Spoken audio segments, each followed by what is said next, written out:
Hey, what's going on, guys? Welcome back for another video. Today's video is something that I think is really special. I don't know about for everybody else, but this is especially special to me. Today is the 10-year anniversary of the very first time I've ever sold barbecue out of my backyard under the name of Knox Ave BBQ. And what I want to do in this video, go through the last 10 years. I didn't start the YouTube channel 10 years ago. That's, I would say, technically fairly new. And the cool thing is, putting yourself on social media during that entire time allows you to kind of go back through memory lane. And so I decided to go to the very beginning of my Instagram page and use that as kind of a guide and a map to everything that's happened so far. So our first goals was number one, getting 150 followers on Instagram, 50 likes on any post, completing a successful promo, and then selling out on June 20th, and then the fifth one, converting one vegetarian. I'm not sure if we did that one. I think it's really cool to see how small your goals can be in the very beginning, especially for those of you guys who've only kind of known me through YouTube and don't know the kind of beginning of all this and what Knox Ave BBQ is or was.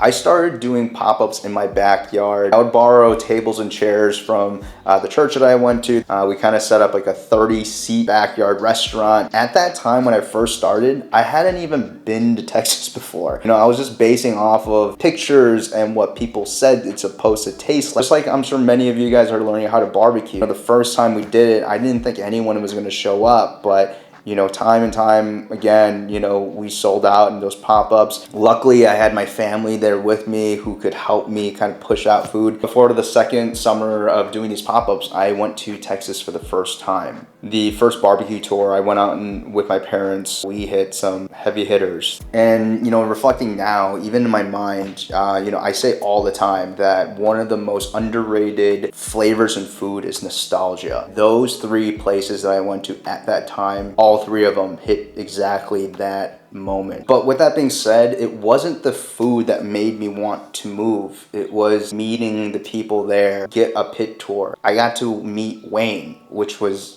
incredible. I've only seen on TV or I've seen in YouTube videos in terms of being like starstruck. There he was, and I got to tell him what I was doing in my backyard. He was super encouraging. Just the fact that he gave me a period of his day just to talk. That was awesome.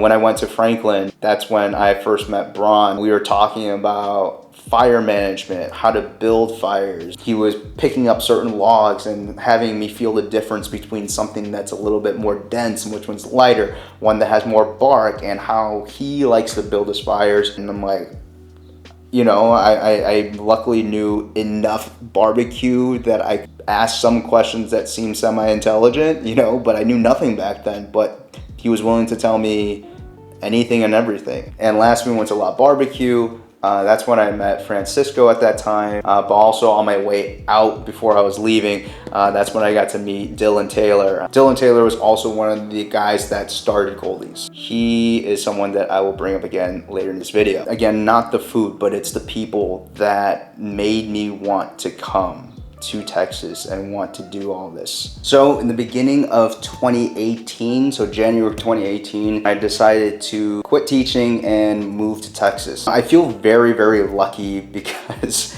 when I first got my job at Terry Black's, I literally sent an email out to them and other places basically saying like, hey, I'm some dude from Chicago, I cook barbecue, I have these pop-ups, blah, blah, blah. Can I get a job? It's like emailing a NFL team and saying, I play intramural football on the weekends. Can I come join your team? Like, that's what it felt like. And I think it's a little bit different now than it was back then. I feel like a lot of people now are able to go to different places to do stages. And back then, like, not a lot of that happened. And there weren't that many barbecue restaurants that you could contact either. The amount of barbecue restaurants that exist now compared to, 2018, it's exploded. And people know each other a lot more just because of social media is so big now. I had nothing to show for anything other than I was interested, and they said, just come on by and let's see what you got. A lot of what I do and how I work, and when I talk about efficiency a lot in my videos, it's all because of my start there. And I say all the time that Terry Black's for me was like barbecue boot camp. You just cook so much. You get so many reps. You get to see as much as you possibly can. You're either gonna learn really quickly, or you're not gonna last. I'll say the two things that people know me the most for is trimming briskets and also wrapping briskets in butcher paper in a specific way. I literally could not do either of those two things when I started there. I learned a lot of like the basis of what I'm doing now at that place. The patience that they had for me allowed me to be doing what I'm doing now. I truly believe that. I want to thank those guys so much for giving me a chance, and I'm hoping that they're happy with their decision as well. And I'll say that Terry Black's right now wasn't what it was, back then. I don't even know how many locations there are now, but at that time, Terry Black's was just the one, and it was still had this smallish, relatively small feel to it. And it also invited some really great talent. Just to kind of give you guys an idea, the two people that really helped me a lot during that time. One is Joel Garcia. He was the one that I started overnight shifts with, and he taught me so much, and that dude had so much patience for me because, again, I didn't know how to do anything at that time. Still working on his own business, trying to get Teddy's BBQ started, still working these overnight shifts, and his willing and honestly wanting, I want to say his wanting to teach me a lot of things. I don't think I could have done it without it. If you guys don't know or don't follow Joel Garcia and Teddy's BBQ, definitely go follow them for sure. And the second person that I learned a lot from was Dylan Taylor. So again, he was working at La BBQ the last time I saw him. The last 2 years when I was doing the pop-ups just in my backyard, the two people I talked to a lot were Dylan Taylor and Brandon Lamb when they were both at La BBQ. I would send them pictures all the time. I would ask them questions all the time, and they really helped me a lot to get me okay and being functional to be able to cook decent barbecue. So I give them so much credit. It's the reason why I think a lot of times I try to be as generous as possible to other people as well because of them. After a few months of doing the overnight shifts, I got moved to the day shift, and that's when I really got to work with Dylan. And a lot of how I think about barbecue, the nerdier side, the one that wants to look at every single little detail of things, that wants to examine if this one particular thing even matters at all, watching the grease drip to see if the briskets are ready to wrap, a lot of that is from him. The way that I cook now is a combination of everybody that I've worked with thus far, but in those earlier days, like, he was key for me. I never really had someone like that to kind of make me think and overthink and over-examine things, which I was that type of person to begin with, but I just didn't know what type of questions to ask myself. So after working at Terry Black's for 10 months, 11 months or so, I wanted to try something different. I wanted to go somewhere new. In my recent memory, other than La BBQ, because I think La BBQ back in the day might have been one of the best trays of barbecue I ever had, shortly after that was probably Truth. When I heard that Truth was opening a spot, I'm like, ooh, man, I would love to learn what they're doing, and I wonder if I could pretty much see if I can work at a top 10 barbecue restaurant. And I ate their food and I was like, damn dude, can I cook food like that? Am I capable of doing something like that? Am I gonna be able to hang with these guys? Luckily they gave me a chance, and I would say Truth was one of those things that it was such a difficult thing. I've been a part of three restaurant openings, and that was my very first one. At that time, I was so young and new to all of it. I didn't really get how all this worked. I didn't understand why it took forever to get something passed, whether it was like from the city or just us trying to figure something out, because we had issues with our pit room that, I've talked about before and fixed, and now it's humming. We were going through multiple repairs because now we were putting out way more food, and we needed to find briskets and ribs and things like that were going to keep that quality super high. And also we were training a bunch of people who've never cooked barbecue before. That was a lot. It was really cool because I got to work with Leonard a lot, and we had a lot of conversations about every single aspect of those things that we've talked about. Like in my barbecue notebook, like I have notes about all the cooks, what went right, what went wrong, notes about the pit room, very similar to I was talking about like Dylan Taylor and trying to overthink and overanalyze everything.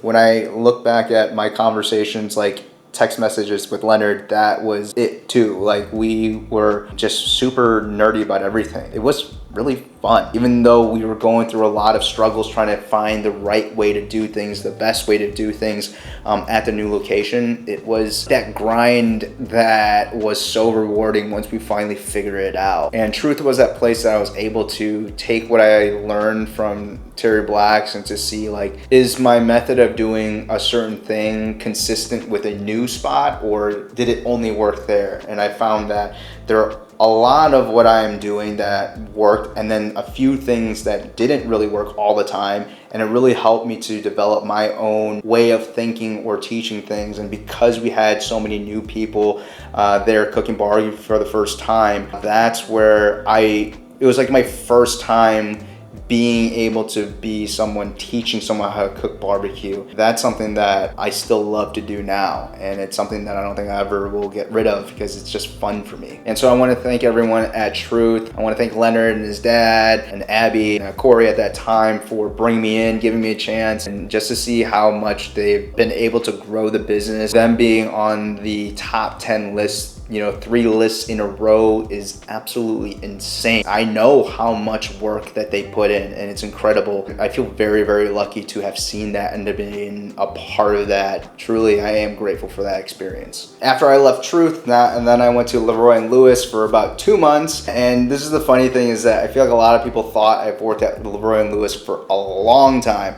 But really, I've only worked with them a handful of times before then. When I was working at Terry Black's, I would go visit them every week, every other week, just because I was just so interested in see what they were doing. And Evan would always invite me if there was any events happening. To this day, I say still, the hardest barbecue job I've had was working at LeRoy Lewis, not at the restaurant, but the food truck. The food truck was an absolute beast, and the fact that they were able to do that for that long, man, I don't know. It still boggles my mind that they are able to do what they're doing with all the limitations of being a food truck, going from the commissary, having to go back and forth. Like, it was a lot, and I learned a lot from it. I don't know what the word is. I don't know what intangible qualities that you need to have to be able to work on that truck. And it was really fun. And obviously, if they've allowed me to come out and help out with classes, I've been there to help out the restaurant opening and things like that. Just been really great friends, and I love working with the people in L&L. I went back home beginning of 2020, and obviously COVID happened, and that was a time where I was trying to kind of start Knox Ave barbecue pop-ups back home. And as soon as people were able to go out and we started doing pop-ups, I had a rude awakening at that time. I did not realize I was completely burnt out from cooking barbecue. I got to a point where I could not get myself to cook barbecue anymore. And this is the thing that I think is really hard, and I don't want to sound like I am not grateful for this, or I don't want to sound like I'm bragging, but the craziest thing about those pop-ups were every single time we did pop-ups, we would sell out. I could max out that 1,000-gallon with brisket, with ribs, with sausage, with whatever I wanted to do, and we would sell out. I was very, very humbled by it. I could do that and people would come, and I was like, damn, like, we did something here, right? But at the same time, after every single pop-up, I was like, I don't want to do this anymore. I had my smoker in a parking lot, and anytime I had my shovel and it hit the ground and there was that tinging noise of my shovel hitting the ground, or the creak of opening up the door of to the cook chamber, those two sounds, every single time I heard them, just kind of sent shivers down my spine. And if you guys have cooked barbecue before, you know that you open the doors and you raise and lower that shovel quite often. I didn't know at that time that I was burnt out, but it was also on top of feeling like I still wasn't good enough. People were only coming because, I don't know, they felt bad for me. I had this huge imposter syndrome. This is not for me, that I didn't learn anything during my last 2 years in Texas, that I had wasted my time. Why did I quit teaching just to do this when I'm not good enough to do it on my own? Like, I had to be part of it, like a big restaurant, in order for me to be successful, or that I didn't deserve or earn what was happening. I don't really know how to explain it other than, you know, it was not true. I know that now, but in those moments, it felt very, very real. And which is why I basically just kind of stopped cooking barbecue for a bit. I missed working with people. I felt very alone and isolated. I just want to give a huge shout out to two main dudes, barbecue dudes, Charlie McKenna at Lily's Q and Dave Bonner at Green Street. You know, those two guys helped me a lot during that time. Well, those were only the two guys that I knew of at that time who were around me that I could say those things to, and they understood that I just needed a break, or I just needed to step away for a while, and there was no like just power through or anything like that. They're like, dude, just take a break. You don't need to be doing this right now. Hearing those words from those two guys in particular allowed me to kind of relax a little bit and not to overthink things. And so, you know, I went back to teaching, and I was kind of connecting things that I loved a lot, which was, you know, teaching and coaching. And really going back to teaching and coaching is what made me want to lean in and do more YouTube videos. I still wanted to do barbecue, still be part of it. I just I felt overwhelmed anytime I was trying to think about doing a pop-up. And so truly going back to teaching is what got me back into barbecue again. It is one of those greatest gifts I think I've ever received during that time, because I knew I could still do it, but I needed a different outlet to do barbecue. And later in 2021, if you guys don't know, is when I competed in the show Chopped. I think that was one of those things that made me have those feelings of like, I'm not good enough. Why are they asking me to be part of this? Or like, I don't want to be on camera and all this kind of stuff. Even though I was making YouTube videos, obviously that's something that I could control and I knew what I was doing. But to compete on a show and be on TV for everyone to see your mistakes is where my mind was going. You know, I asked my parents and my sister, like, you know, should I be doing this? Should I try go on the show? You know, they're like, well, you don't have to, but it would be pretty cool if you went on. You know, there's nothing to lose. I mean, I didn't feel like I was gonna win, but you know, to be out there and to be able to share a little bit of what I can do would be really cool opportunities. Luckily, I didn't get chopped first, and luckily made it all the way to the dessert round, which is pretty incredible. But I would say there are certain things on that show that I wanted to share. I wanted to talk more about representation as an Asian person in barbecue, but the narrative that they wanted for me as kind of, I want to say like a character on their show, was not that. They only wanted to lean on the fact that I was a teacher at that time. So that was a little bit disappointing, but you know, I think I realized after being on Chopped, I realized that I do have something that I want to say. And I feel like for whatever reason, barbecue and cooking just in general has been the biggest platform for me to be able to say what I want to say. If I wanted to continue to do so, then I have to tell my story on my own. And so I decided to leave teaching and really lean into YouTube. At this time, this became a different realm. You know, this is when I was able to hang out and meet so many great people on YouTube. You know, you guys see me hang out with Jeremy and Erica Yoder a bunch, so shout out to them. The trip that we did to Kansas City and going through Texas was awesome. I got to work with Guga. You know, a lot of times I get nervous about meeting people in person. Guga is one of the nicest people I ever met, and he also works really, really hard. And the fact that I was able to get some sort of recognition from him was very validating to me. I knew that, look, I'll be honest with you, whenever I hang out with people like Jeremy or Guga, like, I know I can cook better barbecue than they can. You know, I've done it professionally. But to work with them and get validation as a content creator was really, really big for me. Even being back at home, you know, someone who's become a really good friend of mine is Adam Witt, formerly known as Omnivorous Adam, and being able to work with him and being able to see how his crew works as well, and just being able to like hang out outside of making videos was and is still really awesome and important. Obviously, one person that I cannot forget, and this is someone who has helped me a lot to kind of process through all the madness of trying to do barbecue and content creation is obviously Brad, or as many of you guys know, Chud's Barbecue. Brad has become someone that I was able to lean on him, or had to lean on him for so many things. It's like, I was just not ready for intensity of the work that required being able to keep up with all this. Talk about like sustainability and also workflow, and that's why I changed a lot of my cooking videos from like talking on screen and doing stuff like he can.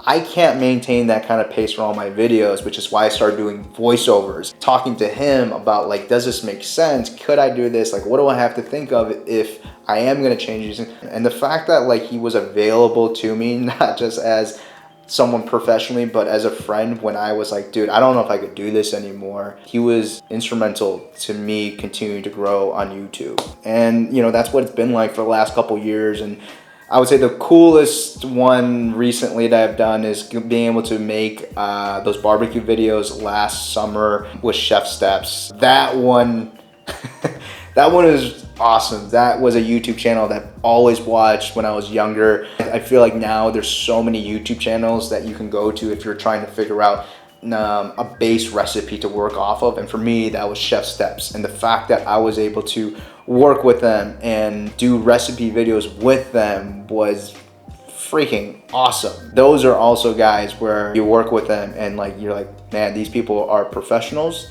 They know what they're doing. They care about what they're doing. And also, they're really good people. And that led to, I would say, this past year, similar to during that time during COVID, trying to kind of figure out what I wanted to do. You know, I came to another, you know, kind of fork in the road where I don't know. I don't want to say making YouTube videos wasn't for me, because I'm still making them. I just didn't want to do it regularly as much anymore. I missed working with people. I missed, you know, cooking for people, and trying to be a personality on camera, or even with just a voiceover. It was extremely difficult for me.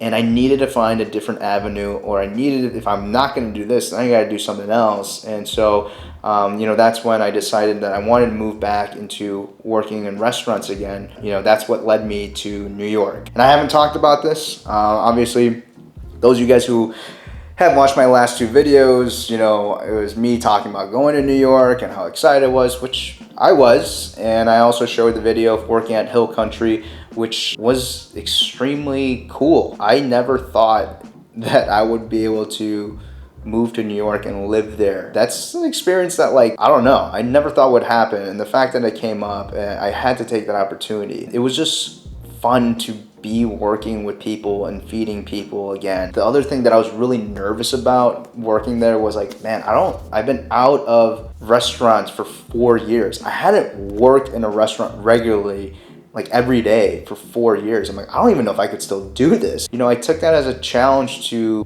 myself, to get myself to be in a position where I could. And you know, I realized that, you know what, I can. And I really like doing this, and I'm capable of still being really good at this. And I still have a lot that I have to learn, but I have a lot that I can teach other people as well. And when I was working at Hill Country, I loved being able to work with different people. The thing that I loved about being at Hill Country was being able to learn new skills that I didn't have before, but also really enjoyed being able to teach what I know to other cooks, and being able to share what made me really excited about barbecue. That, you know, a lot of these guys, not many of them are barbecue dudes, you know, other than my one guy, Nico. Shout outs to Nico, he's my guy. But, you know, not a lot of people, they didn't really understand what barbecue was. Trying to bring that energy as best I possibly could was something that was kind of fun for me.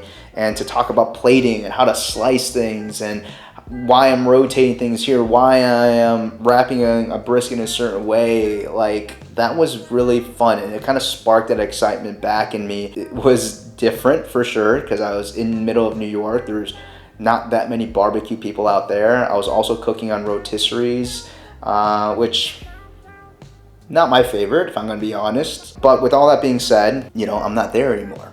And it just, you know, wasn't the right place for me. I don't regret going at all. I loved my experience in New York. It was great. All the people that I met there are awesome. I love meeting new people, exploring a new place. Be part of something new is always really fun and exciting. Being there triggered something else in me, which was that at Hill Country, we were doing the basics. We were doing brisket, ribs, sausage, turkey, chicken, and nothing wrong with that. That type of barbecue will forever have a place in barbecue. I was looking for something different. Now, if you guys don't know, I'm back in Austin, and now I'm working at LeRoy Lewis again. Reached out to Evan and Sawyer, and I said, like, hey, I'm looking to come back to Texas, but I'm not really looking to be at any other barbecue place, because I knew that if I was gonna go to a place that's gonna do the same thing every day or the same menu as other places, I probably would quit again after a couple months, because I would be bored and I would be like, I need something new. Instead of bouncing from place to place to look for something new, I decided, let's just go to a place that always does something new. So now I've been at LeRoy Lewis for like 3 weeks at this point, 4 weeks. This place is different. I was here at the very beginning of the restaurant to train other people. Everyone who's here now is training me how to do everything new. And also with the steak nights that are happening, I get very nervous sometimes when I get asked to do something new, but I also realize that people don't ask you to do things unless they think you're capable. And I am trying to keep up as much as I can, and it's really fun. I will say that I didn't know how much I needed to be here in Austin and being around barbecue people until I got here. It feels really, really good to be here. And just to think that 10 years ago, I was setting up tables and chairs in my backyard to working at a Michelin-starred barbecue restaurant and being on a Texas Monthly #2. Everything, the highs and the lows that have happened in the last 10 years, if it led to this moment, me being here and being capable of doing what I'm doing now, it was all worth it. And a thought that came to my mind the other day is that my reality has well surpassed any dream ambition that I thought I could have in barbecue. That really just has to do with the fact that I've been doing this for 10 years and doing it publicly through social media. It's a double-edged sword. There are a lot of things that I have failed a lot in a lot of different aspects of what I do. Putting that out there publicly is really hard, but also that is genuinely my story. And I don't think that because I failed in certain things that I am a failure. I think because where it didn't work, where I had to pivot and learn a new way to do it, which led to new opportunities and new things. So I'm hoping that that will be an encouragement to a lot of you guys who are, maybe it's not necessarily barbecue, but things that you might be pursuing, or just having persistence in doing something that you like because you like to do it and you care about it and you want to get really good at something. I think that is a really worthy ambition and really worthy journey for yourself. Anyway guys, that was a lot. What an incredible 10 years it's been. Just want to thank, first of all, my parents and my sister for just being able to be patient with me. I say patience. They've been patient for 10 years. There's a lot of times where they could have seen me and said that, look man, go back to your real job again. But they didn't, and they've always been supportive, and they've always wanted me to challenge myself and to push myself and to just do more. And I can't thank them enough for that level of encouragement. And I just want to give a shout out to everyone in that I always talk about barbecue family. I don't know if I can emphasize this enough. There's a reason why I decided to come back to Austin, because of not just the people that I'm working with now, but all the other people surrounding this area. And lastly, I want to thank all of you guys who continue to watch my videos. I know that it's not as consistent as you guys want it to be. I apologize, but the other day I was trying to shoot a video of me working a shift in the pit room. My phone overheated, so the recording shut off. So it's not for a lack of trying, but I will figure out some way to shoot more content. That being said, thank you guys so much for watching. I appreciate you guys sticking with me for however long you guys been with me, and hopefully here's to another 10 years of Knox Ave BBQ. And if you guys like this video, please make sure to like, subscribe, share this video with your friends, and I'll see you guys in the next one.